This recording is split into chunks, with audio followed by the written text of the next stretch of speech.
It's time to welcome in our guest today. Always happy to be sitting next to former New York City Police Commissioner Bernie Kerik's here with us in the studio. Also, we have with us the founder of Freedom Watch, Larry Klayman. His organization is suing the Department of Justice to have Mueller removed over conflicts of interest. Larry, let's start with you. I want to play also real quick, guys, before we get into this investigation about these Russian oligarchs, President Trump talking about this issue of taxes and the economy. He's in West Virginia today. Let's play one more clip from that. Our economy's strong. Our jobs are great. We're going to come out with numbers on Friday that hopefully are going to be fantastic numbers. Companies are doing really well, and you have to go after the people that aren't treating you right. And in many respects, I think we're going to have a fantastic relationship long-term with China, but we have to get this straightened out. We have to have some balance. All right, guys. Bernie, you know Donald Trump for a long time. He's taken on China. He's got him in the crosshairs with his tariffs. Now, there are a lot of people who say, well, Donald Trump might be stirring up trouble here. We could be entering into a trade war. But you know the insights of this guy. What is he up to with his attack on China? You know what? He looks at things like this. It's good or bad, right or wrong. And for the country, is it good? What's been going on for decades? Or is it bad? He thinks it's bad. I would tend to agree. I think this is something he has to address. Should have been addressed years ago. And now he's going to resolve it. He's going to take care of it the best way he sees fit. And I think, honestly, I think China gets it. China understands. The president of China gets it. He understands. So time will tell. But I think, like everything else he's doing, it'll pan out the way he wants. It does seem like we've kind of entered in this negotiation phase. We put tariffs on steel and aluminum. They hit back with some other tariffs. I would imagine these sides will be sitting down at a negotiating table pretty soon to iron this out. All right, let's move to the Russian meddling situation. The United States plans to sanction Russian oligarchs for helping meddle in the 2016 election. Trump, of course, has faced lots of criticism. Those critics say he's done too little to punish Russia for election meddling and some other actions that they've been accused of. But Reuters says this could be the White House's most aggressive move against Russian business elites. Larry, I'll start with you now. Of course, we have this other issue with Russians being expelled all over the world for this nerve gas attack in the UK. Donald Trump hitting back again with Russia. Do you think this will be enough to silence some of his critics who say he has not been hard enough on Russia? It'll never be enough to silence them, John. We know that. They're looking for a pretext. Not all of them, Larry, but some of them maybe? Maybe one or two. But look, the left has always viewed Russia, in effect, as its Mecca. Bernie Sanders took his honeymoon in Moscow. This is all trumped up, so to speak, to try to get to the president. It's not about Russia. It's about destroying the president of the United States.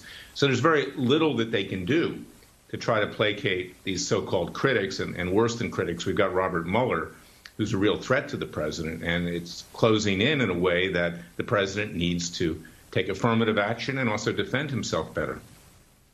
It is hard to sit down and negotiate from a position of strength when you have an internal investigation happening in this country, as is the case with Trump and Mueller. I also want to switch topic, guys, and get your reaction to President Trump sending National Guard troops to protect the Mexico border immediately. Department of Homeland Security Secretary Kirstjen Nielsen said today that negotiations are continuing with governors along the border to determine the most effective use of the National Guard there. And Bernie, you have a little story you can share with us about the impetus for how this got started. You've talked to Donald about this before, and you sent out a tweet the other day. Well, I had a conversation with him the other day. We didn't talk about this specifically, but I did send out a tweet the night before last calling for the president and the affected governors in the states that have the most negative impact in this area to work with the local, state, and federal authorities and get the National Guard involved.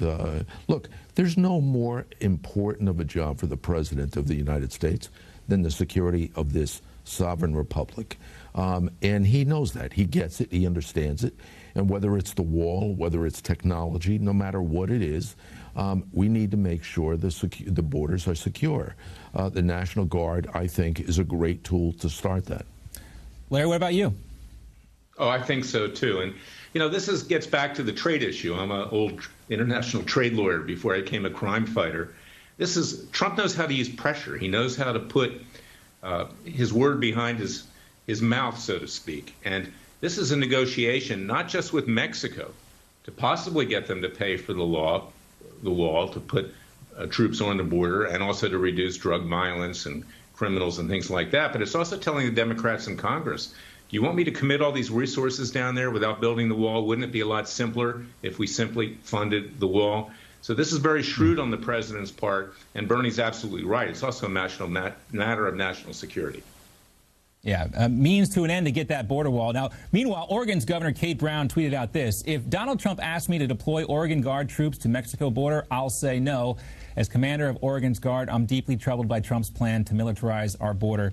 Kind of a silly tweet if you ask me, Bernie. I mean, she is the commander of Oregon's Guard. But this is obviously a politically motivated tweet, not a tweet based on what's best for the people of Oregon. Yeah, but that's the left, the Democrats. That's their way of thinking. They don't focus on what's best for this country. They're focusing primarily on politics. The president's focused on what's best for the country.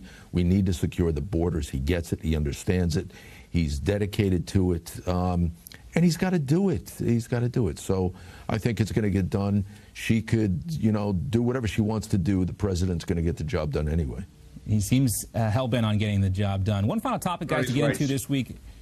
Oh, go ahead, Larry. You want to weigh in on this? No, I was going to say that the governor of Oregon cannot prevent the president from sending the military in there. So it's just simply a bluff. And look, they love illegal immigrants because they get a right to vote. It was reported today that 1 million plus illegal immigrants in California have gotten driver's licenses. And from that, you can vote. And the Democrats know they're going to vote for them. And that's what it's about. It's not about our national security. It's about them getting elected.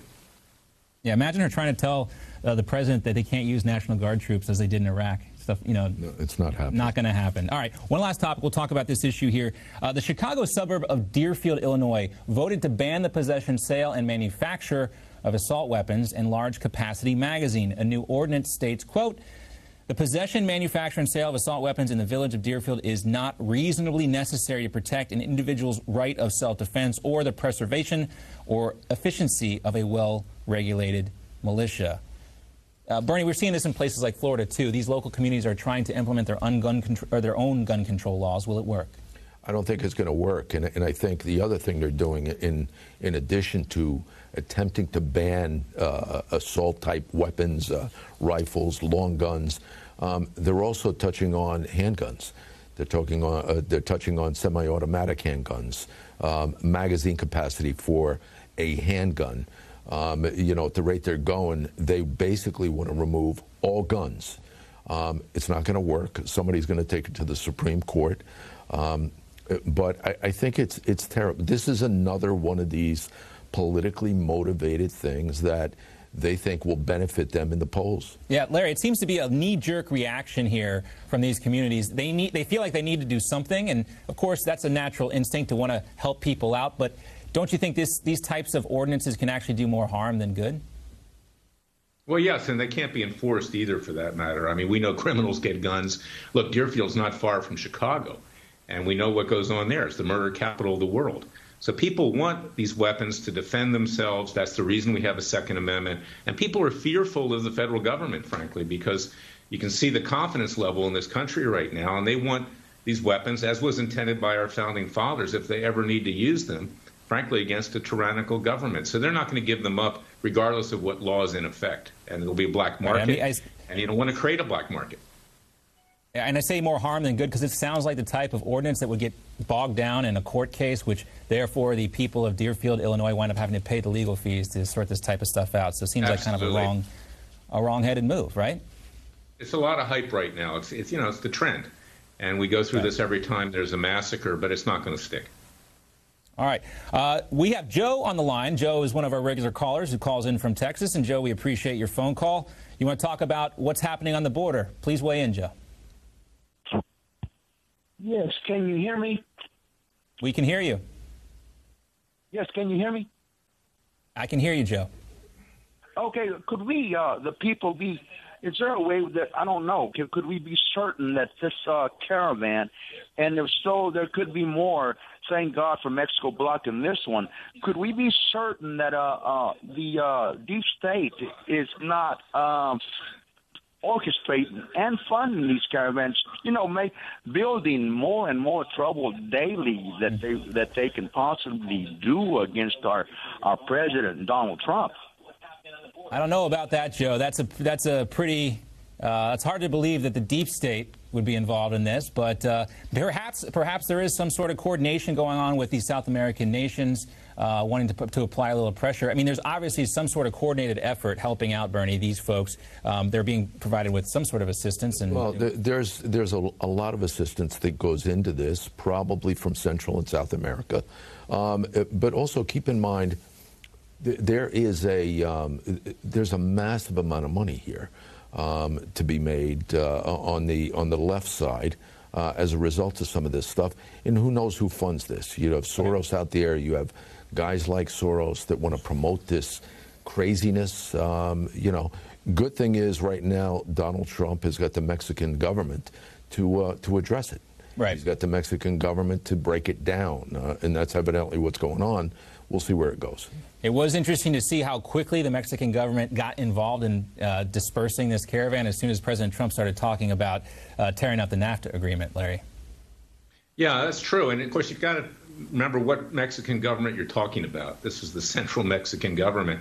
I have a potential case on the horizon, guys, where a Texas Ranger who was arresting one of these drug cartel members was shot across the border by Mexican policemen in a particular state. We're going to bring in a lawsuit on that.